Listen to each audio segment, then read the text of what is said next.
Hello everyone, my name is Mark Proctor and I'm here to talk about building a hybrid reactive rule engine for relational and graph reasoning. I'm ever so sorry I couldn't be here in person. Neither myself nor Davida were able to be here. Davida has visa problems and wasn't able to get out of America, and for myself, my son was born a couple of weeks early. I wasn't originally able to be here anyway. When he was born early, I was hoping I could be here, but my wife is unable to cope with his current colic, so I need to be here to support her. I'm first going to present the problem from the perspective of a Java developer trying to use a production rule system, as we often see within the Drools rule engine. So I'm going to take a simple user domain class, and in this case is around student plans, and there is an organization that has a number of students, and every student has one plan with a one-to-one relationship. Every plan has one-to-many exams, and every exam has one-to-many grades. There's more than one grade potentially if there's retakes, and this forms a graph. And this is what the Java developer would create as a model. They'd create a student, a plan, exam, and grade classes, and there would be references from the student to the plan, and from the plan to the exams via the list object, and from the exam to the grade also by the list object. And this forms a type of graph. Just to help illustrate what this data structure would look like and how the Java developer would construct these, here's some simple functions that, given a data structure, would construct the data structures that would go into the system. And just to give it some real-world qualities, I'm going to use this fabulous institute, the Institute for Jedi Realistic Studies, and I'm going to use some of their courses to give some example data structures. And I'm going to start with student plans with grades of A, B, C, D, E, and F. And then I'm going to create a plan with some exams and results for Darth, for Yoda, and for Luke. So there's Darth with his name, his plan DP2015, and he has the exams DPE01, DPE02, DPE03. Every exam has a unique code for the user, and every exam has a name and has the results A and B. And in the case of meditation, Darth isn't very good at meditation, so the result of D and C, where C is the retake. Typically then the Java user will go, right, so I've got my data structures, I've got my objects, I'm just going to put them into the rule engine and try and do something. So what sort of things might the student do? They might want to email all the big data people their grades. And they stop and sit and think, well, how do I do this? I've created my data structure, I've inserted my root object, but I can't do anything. And the reason why this is the information provided is object-oriented, which is a form of graph, and it uses references. But traditional production rule systems are relational. They cannot see or use references. Therefore, users must then map their model to a relational one. This is really painful for Java developers, that they start off with a model, sometimes it's given to them and they don't have a choice, and then they either have to go to a model they're less comfortable with, a relational model, or they have to map an object-oriented model to a relational one. So it's an extra step, it's an extra cost, and it's an uncomfortable way for them to work with. And obviously there's the fact that they then have to explode that graph into the working memory, which in some cases has a cost for certain use cases. So let's look at what one of these object-oriented models would look like when it's relational. So again, I have my students and my plan. Instead of having a relation for the plan and a relation for the owner, I have a string which will hold the code. And there you can see by the side of it the original Java version with the plan reference and the owner reference. And the same for the exams and for the grades with the Java classes next to them. Now that we have our relational model, we now have to iterate and insert each of the individual objects. So the students, when it's instantiated, must be inserted, the plan must be inserted, the exam must be inserted, the grade must be inserted. So there's an extra level of complexity there for the user to make the information available to the engine. But once it is, we can now work with it relationally. We can select all of the students and their plan and the exams for that plan where the course type is big data, and select the grade and do something with that, such as emailing them. So now we're able to work with things relationally. Before I get on to what sort of enhancements do we want to do within the system, I want to talk about how this works and returns to Rete, because it'll help understand where we're going within the system. So here's a traditional Rete diagram from the rule you just saw. The root node is where you do your insert, it's where the objects first start, and enter what we call the discrimination network. And there you have what's called the object type node, which is the first level of discrimination for student, for plan, for exam and grade. And then we have the AND, or sometimes referred to as the join node. And that will do a cross-product join much as you would do in a database. And I'm just going to show some Java pseudocode for what these nodes will look like, and this will help you understand some of the node enhancements that I'm going to cover later on in this talk. So here's the abstract node that the nodes will implement. Every node has a child node, and it has a left propagation and a right propagation, as you saw to the AND. And here is what the AND looks like. Every node has a left memory and a right. So every AND node has a left memory and a right memory.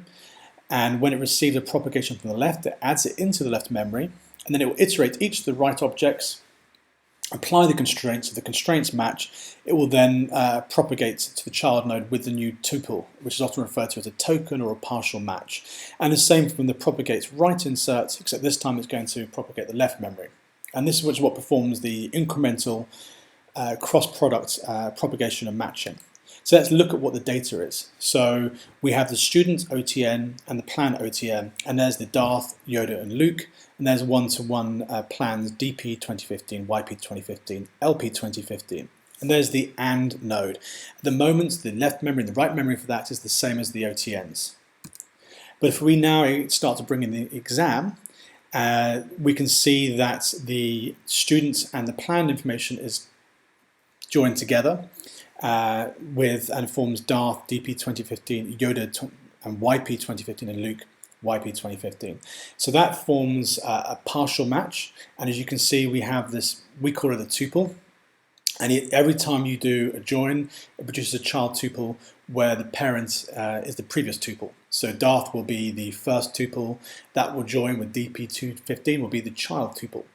It will then attempt to do a one-to-many join with the exams, which will produce another child tuple, which looks a bit like this. So you've got DPE01, DPE02, DPE03, and so on. And this will produce a very large cross product. I'm not going to read all those out, but those are also partial matches, which you can see at the bottom of the page there. Finally, just to try and understand how Rete goes from a purely relational model, and then it iterates over the search space and produces a graph that actually looks like the original Java version. So here is the individual dots represents the tuples or tokens or partial matches you saw being made for each of the child propagations when a match happens. So the root is Darth, if we're going to take the Darth, and that is, in this case, we're going to call it T1. That will then join with plan, and we're going to call that T2. Notice T2 has T1 as the parent. And then we have T3, T4, T5 for the exams, and each one has T2 as the parents. And this produces the partial matches and the 3 rows below. And this will then propagate down and join in with the grades. And every row that produces is like a row in a database or materialized view, and the actions will execute in each one of those rows. We're now ready to start looking at what the requirements are for us to be able to appeal and give an environment more natural to the Java developer, and to be able to work with the graph environments in which they started with. So if we're going to look at the sort of functionality that we need to be able to access child objects via references. We need to be able to react to those child objects. We also need to be able to do list comprehension, iterating one-to-many relations, and support reactive and passive operations. The implementation itself will involve syntax extensions, Rete extensions, and object integration. I'm going to start with from. I'm going to build this up incrementally as we introduce more functionality, but from is the starting point.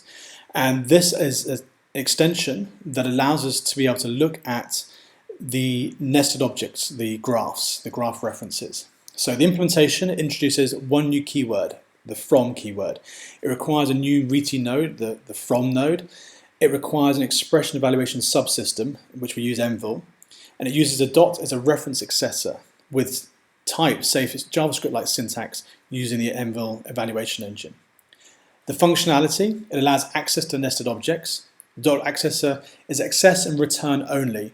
It does not provide list comprehension. This will become relevant when I get onto the next implementation iteration that we did as we did our research. List comprehension is performed by the node on the returned result. So there is only comprehension on the final result, not on each of the accessors that it goes through.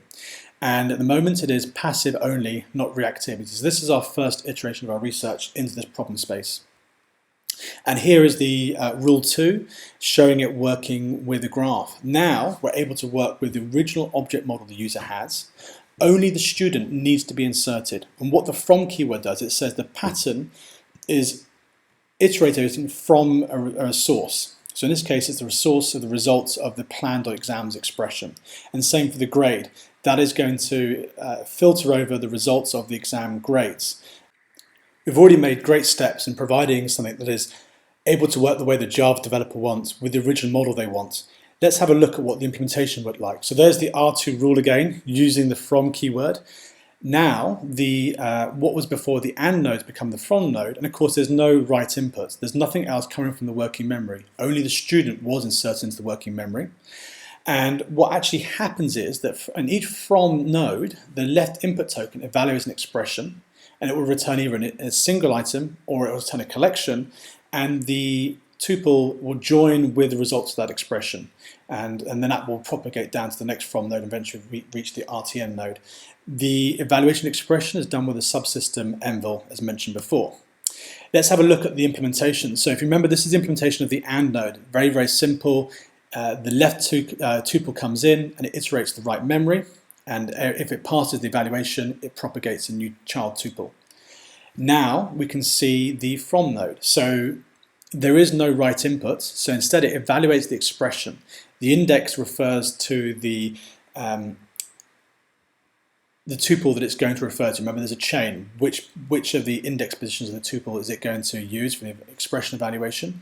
And then it returns a result. We don't know if that result is a collection or a list, or if it's an individual object. If it's an individual object, we're just going to check if it passes the constraints and propagates. If it's a collection, we're going to do list comprehension, and we're going to filter each of the individual values and propagate those if they match. And here's the entire class, including the fields. And you can see the compiled expression field to make this system work. And that compiled expression is an envel subsystem expression. Now we're about to do the next iteration. So we fixed the problem of being able to look at references, be able to use references, and be able to use the original Java class. Now we need to try and improve the reactivity, and we need to be able to do list comprehension. So for this, we're going to reuse the existing from node. At this stage, it's just syntactical sugar over the implementation. It still requires an evaluation subsystem. We're going to introduce, though, the / as a reference accessor. This is inspired the OOPath syntax, and we allow the syntax to be used within patterns. So the functionality allows access to nested objects. The / accessor performs list comprehension for each visitor reference. So if you remember, the accessor will always just return. The / now will always do comprehension. It will visit each of the individual elements. If it only returns an individual item, it will just simply visit that one item. And the list comprehension still performs the result of itself, of course. At this stage, though, it's still passive. There is no reactivity. But have a look at that rule 3 now. The syntax is much more reduced. It's something that a Java developer would be very familiar with. It's compact, it's readable. There's a big improvement there when you compare it to the previous rule. Now we can see rule 1, rule 2, and rule 3 together. So rule 1 is the relational rule. Rule 2 is the one with from. There's no syntactical improvements there, but of course we can now work with our original Java model. And rule 3 is working with our original Java model with the improved succinct, compact syntax, which is really familiar to Java developers. The / not only will be able to differentiate for comprehension, but it will also allow us to be able to control reactivity and passiveness within our system. And that's the reason why we need to have the 2 different successors. I'm going to come on to the reactivity in a moment. What I've shown you so far is the basic OOPath syntax. Of course, we've extended it for much more. We are able to do indexed access of a collection. We are a type-safe system within the Drupal system, so we want to be able to upcast or downcast. In this case, the exam is a practical exam, which then gives us access to the lab field so we can see if it's hazard safe. So there's a nice type-safe way to be able to cast the elements of a collection. We do index back reference, so we're able to reference the fields of objects further up in one of the parent segments. We are able to do variable back referencing as well if the segment is inline bound. We can do backtracking, which means that the navigation can continue from a given variable rather than always going to a field. And we also added out of pattern use. This allows us to use a variable as the starting point. This is quite useful when you have queries, which I'm going to come on to in a moment. Because we're adding this syntax and this node functionality to an existing engine, if it's designed orthogonally and if it's designed well, we should be able to reuse much of the existing relational functionality to get the same functionality within our graph reasoning. And we can. So I'm going to talk about some of the advanced OOPath usage, specifically around some graph use cases. I'm just going to cover some of the Drule syntax. So the colon provides pattern and field binding, which you've seen already. But we also do colon equals, which provides prolog style unification. Drule also has a POSL-like support for positional and slotted syntax. So arguments can be named or positional. Positional arguments must come first and be delimited with a semicolon at the end. Positional arguments are always unified compared to named arguments, which can be bound or unified. So here's a transitive closure. Remember I mentioned before that we can allow OOPath statements outside of the patterns, and this is why it's useful for queries where the variable comes in as an argument. And this is doing unification of the children field. So the children is a field of $y. So children is going to be bound and unified against $x. And this is traditional, is thing X contained in Y. It's a transitive closure. We can do negation over these transitive closures. So this is saying this is true if $x is not contained in $y. And this is sort of database semantics for not and exist. And we can do accumulations. In this case, it's count. So it's going to count all of the items that are contained in Y. And we can use structural control by using our constraint language to look at the size of the collections and the number of the children. And this is just built into our type-safe JavaScript-like language using the Envil evaluation engine. And finally, you can actually combine the graph and relational reasoning inside of the same rules or side of the same queries. So you can see the first line is using the OOPath statements, the OOPath language, and the next one exists is using the more traditional relational. And that again is going to be recursive. We started with the from statement to give us access to our graph structures within the Rule engine. Then we moved on to the improved OO syntax, and now we're going to get to the heart of it, which is the reactive OOPath.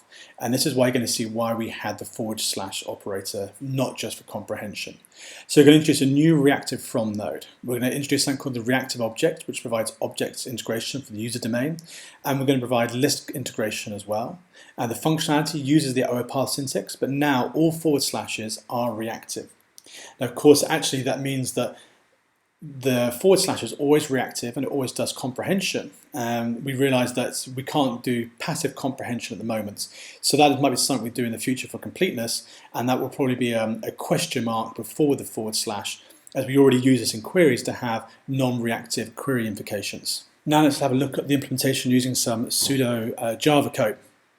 So like the from node before, there is no write input, there is no write memory, and it will take the tuple and it will evaluate an expression and get the results. And that result is either a list or an object. Notice in this case though, it's an observable list, and that's necessary for us to be able to inject the observer. So now if it's an observable list, we'll cast and we'll create a list observer, and that list observer is added to the list and the tuple references back to the created list observer. And that's if elements are added and removed from the list, we will be able to know what's going on. We then iterate the results of the list and propagate as before. However, notice in the propagate left if allowed, there's the two extra lines that we first of all we get the reactive object. Once you have the reactive object, we keep a reference to the tuple. This means if the actual object itself is updated, we can use that to drive reactivity from that join point in the segment. And just for completeness, I've shown the propagate child left tuple delete, which shows the unlinking of the child and the propagation of that delete. The integration of the user domain can be done via the reactive object. This is one of the ways you can do it. This can be used either via a delegation, or it can be used via composition, or it can be used externally via a property change listener. it has a list of tuples. The reason why it can have a list of tuples is because one individual object can be accessed via different OOPath statements from different rules. You know, it's a graph that's not necessarily, it could come from anywhere. And then there's obviously the object itself that is that it's monitoring. And so every time it visits the collection in the iteration you saw in the previous system, it will add the tuple. Then when a field on the object is changed, it needs to call the notify update. And the notify update will iterate all of the tuples, and it will find all of the child tuples, and it will delete them, and then it will reprocess again, going through the constraints, and if the constraints are still valid, we'll continue the propagation. And that will give us reactivity, incremental reactivity from the point of change in the graph onwards. We'll not have to reevaluate the entire graph again. And here's an example of using the reactive object as a delegate and using the reactive object as an extension. We haven't done an example of the property change listener, but that would be very simple as well. The property change listener would have a small cost involved. Although we didn't do it as part of this research, it would be possible to develop bytecode weavers that would inject this automatically for users, so there'd be nothing for them to do. The reason why we didn't do it in this research is A, due to time, and B, the research for us focused on the syntax extensions and how we integrate with the user object domain and how we integrate and extend the Rete network. I'm now going to talk a little about benchmarking. I'm going to take the rule 1, the rule 2, and the rule 3 you saw before. Rule 1 is relational, rule 2 uses the graph, and rule 3 uses the OO syntax. And it's reactive this time. And here are the 3 results. So what we did was take these 3 rules, and the batch 1 inserts all the data, and it's just simply the time to insert all the data and gets all the results. The incremental tries to do a reactive change. It will change some of the data. In this case, it changed the course information from null to big data so that it was finally go through the filter and make the child tuple for the OOPath statements. As you can see, we did it with 100,000, 200,000, and 400,000 items of data. If you look at the batch, you can see that the from is the fastest. Now, the reason why it is faster is because it doesn't have the maintenance of the OOPath. The OOPath has to do the injection of the tuples and list observers, which does have a cost.